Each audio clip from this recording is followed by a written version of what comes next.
HR గారు calendar చూసారా?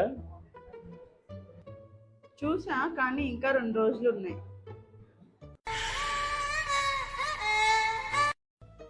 నేను నా మొబైల్లో కౌంట్ డౌన్ యాప్ పెట్టుకున్నా తెలుసా?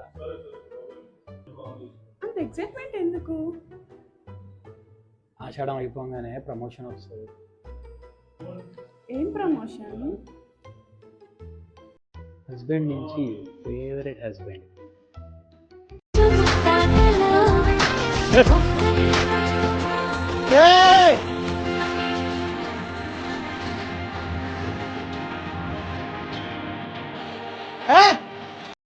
పర్ఫార్మెన్స్ రివ్యూ ఇంకా కంప్లీట్ అవ్వలేదు కదా. అంటే ముందు ఇంట్లో ఉన్న బాస్కెట్లో బట్టలు లాండ్రీకి వేయి, అప్పుడు ప్రమోషన్ గురించి మాట్లాడు. ఫ్రెండ్స్, ఆఫీస్ అప్రైజల్ కన్నా వైఫ్ అప్రైజల్ క్లియర్ చేయడం చాలా కష్టం.